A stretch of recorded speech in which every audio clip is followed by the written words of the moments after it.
வணக்கம் தோழர்களே, இந்த காணொலி நம்ம விஷயத்தை பற்றி பார்க்க போகிறோம்னா எப்படி இந்த சோலோ லெவலிங் அரைஸோட சர்வர்ஸ் வேலை செய்கிறத பற்றி தான் பார்க்க போகிறோம். சரி வாங்க இந்த காணொலிக்கு போகிறதுக்கு முன்னாடி இதை மட்டும் போய் பார்த்துட்டு வந்துருங்க. டிவிகே கில்டுக்கு வந்து சேருங்கள். சரி சொல்லு குஞ்சுமணி, எதுக்காக அந்த பொண்ணை தெரியும் வந்திருக்க? அவன் என்ன உனக்கு ஒய்ஃபா இல்லைன்னா உனக்கு கீப்பா?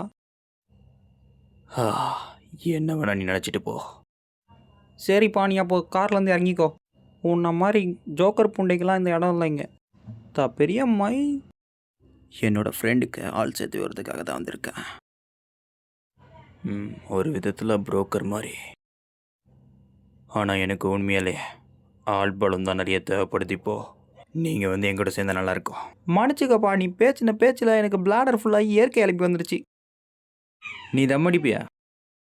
உன் கில்டில் வந்து சேர எனக்கு ஆசை இல்லைனாலும் தப்புனாலும் எனக்கு நான் வெளில போகிறேன். இந்த இளம் வாலிபரை போல புத்திசாலித்தனமாக யோசியுங்கள்.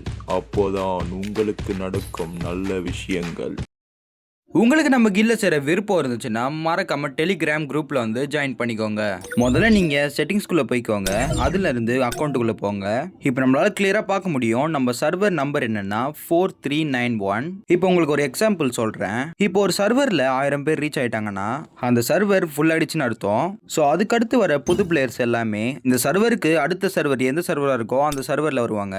ஆனா அது மட்டும் ஒரு விஷயம் கிடையாது. இப்போ என்னோட லாகின் ஸ்ட்ரீக் 74 டேஸ் காட்டுதா. இந்த கேமை ஏற்றி நான் விளையாட ஆரம்பிச்சு கொஞ்ச நாள்ல இது ஒரு காச்சா கேம் தெரிஞ்சுக்கிட்டு ஒரு 26 டேஸ் ஆஃப்லைன்ல இருந்தேன். அதுக்கப்புறம் என் ஃப்ரெண்ட்ஸ் வந்து விளையாடிட்டு இருக்கறதுனால இந்த கேம் விளையாடிட்டு இருக்கேன். இப்போ நீங்க பார்த்தாலே தெரியும், நான் ரேங்க் 4ல இருப்பேன். அந்த ரேங்க் 4 கூட என்னோட சர்வர்ல மட்டும் தான் நான் இருக்கேன். இப்போ டாப் ரேங்க்ல இருக்கிறவனை பார்த்தா அது ஜாப்பனீஸ்ல போட்டிருக்கு.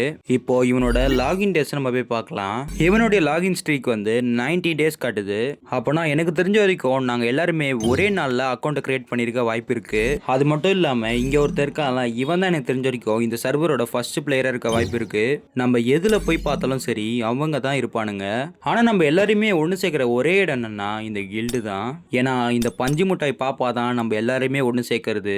ஒரு எக்ஸாம்பிளுக்கு நம்ம தோழர்ல ஒருத்தரை போய் பார்ப்போம். கிளியரா பார்த்தாலே தெரியும் அவர் 44 டேஸ் லாகின் தான் பண்ணிருக்காரு. ஆனா அதுக்குள்ளேயே லெவல் 8 தொட போறாரு. என்னால கண்டிப்பா சொல்ல முடியும் அவரு வேற ஒரு சர்வர் சேர்ந்தவர் சொல்லிட்டு. அப்புறம் இந்த தோழர் நம்ம பார்த்தோம்னா இவர் வந்து 107 நாள் லாகின் பண்ணிருக்காரு. சோ கண்டிப்பா எனக்கு முன்னாடி வந்த சர்வர்ல இவர் பிறந்திருப்பாரு.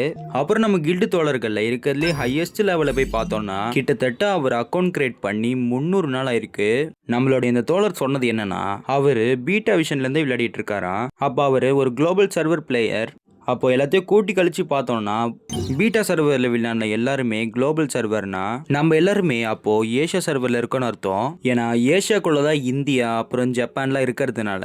ஆனால் இந்த சர்வர் ரேங்கிங்ஸ்ல என்ன ஒரு நல்ல விஷயம்னா இப்போ நம்மளால தொட முடிஞ்ச ஐட்டம் மட்டும்தான் அவங்களால தொட முடியும். இப்போ ஒருத்தர் வந்து 93 லெவல் ரீச் பண்ணியிருந்தாருன்னா உங்க சர்வரில் நீங்களும் அவங்கள மாதிரி டெய்லி கன்சிஸ்டண்டா விளையாடினீங்கன்னா உங்களுக்கும் அதே சேம் ரிசல்ட்ஸ் கிடைக்க வாய்ப்பு இருக்கு.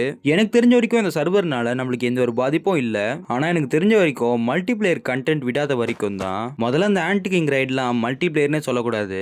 ஏன்னா நம்ம கூட ஆடுறது நம்ம ஃப்ரெண்ட்ஸ் கிடையாது, யாரோ ஒருத்தவங்க வந்து ஆடிட்டு இருக்காங்க. கூடிய சீக்கிரம் இந்த கேம்ல ஃப்ரெண்ட் லிஸ்ட்னு ஒரு ஆப்ஷன் வரும்னு நம்பிக்கை இருக்கு. அப்படி மட்டும் வரலன்னா நம்மளால கில்டுல மட்டும் தான் ஒன்று சேர்ந்துக்க முடியும். எனக்கு தெரிஞ்ச வரைக்கும் எனக்கு தெரிஞ்சதெல்லாம் சொல்லிட்டேன். அப்புறம் நீங்க பவர் ஆஃப் டிஸ்ட்ரக்ஷன் கில்டு பாஸ்லாம் முடிக்காம இருந்தீங்கன்னா நீங்க முடிச்சிருங்க. சரி, இதோட இந்த காணொலி முடிச்சுக்கலாம்னு அந்த உங்க பாய்டு தமிழ் கேமிங். மீண்டும் நாளைக்கு ஒரு நல்ல காணொலியில் வந்து சந்திக்கிறேன். போயிட்டு வரேன். Alright.